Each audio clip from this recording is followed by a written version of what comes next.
Alors, dans cette vidéo sur les fractions, je vais t'expliquer le lien entre les fractions, les proportions et les pourcentages. Et tu vas voir, ce n'est pas très compliqué. Alors, premier exemple, on te dit, dans une urne contenant 48 boules, 15 sont bleues. Et la première question, c'est, quelle est la proportion de boules bleues dans cette urne? Alors là, ce qui est important dans la question, c'est de savoir dans quel endroit on se place. Donc là, on se place dans l'urne entière.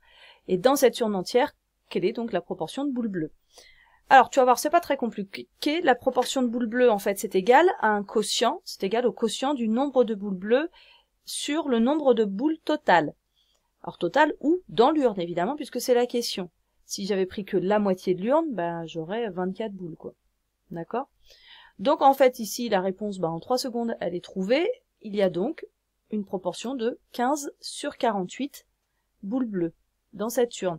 Donc, je répète, hein, le fait qu'on soit dans cette urne, c'est ça qui me donne le 48. Et j'insiste, si donc moi j'avais mis dans la moitié de l'urne, je serais que sur 24 boules. Donc là, lis bien les proportions. Il faut savoir dans quel ensemble de référence on est. Et donc, cette proportion, au final, elle est plutôt cohérente avec ce que tu sais toi sur, enfin, au fait de comment tu parles dans la vie de tous les jours, puisque dans la vie de tous les jours, quand tu parles, tu vas dire, ah, bah, dans cette urne, il y a 15 boules bleues sur 48. 15 boules bleues sur 48, bah, c'est exactement ça que je viens d'écrire, il y en a 15 sur 48. Et ça, c'est cette fraction 15 sur 48. Donc ça y est, j'ai répondu à la première question, ça y est, c'est fini. Il y a rien de plus, c'est pas très compliqué. Et ensuite, on me demande quel est le pourcentage de boules bleues dans cette urne. Eh bien, puisque j'ai la proportion de boules bleues, il suffit en fait de la multiplier par 100 pour avoir le pourcentage de boules bleues dans cette urne.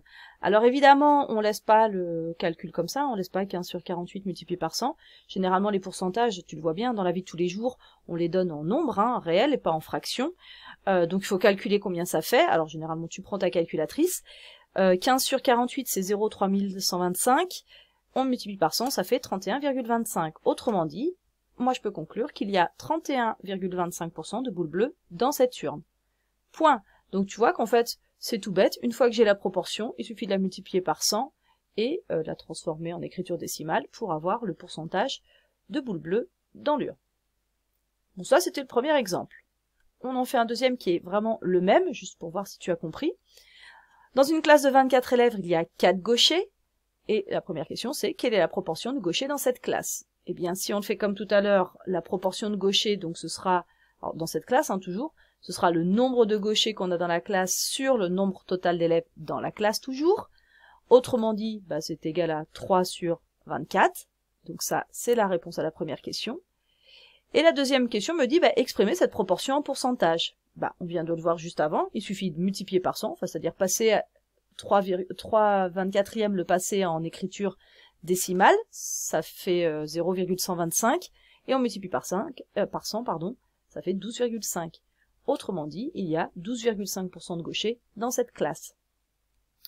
Donc voilà pour le lien entre les proportions, les fractions, les pourcentages, et tu vois qu'en fait, bah, ce n'est pas si compliqué que ça. Donc à toi de t'y mettre, et tu verras si tu y arrives.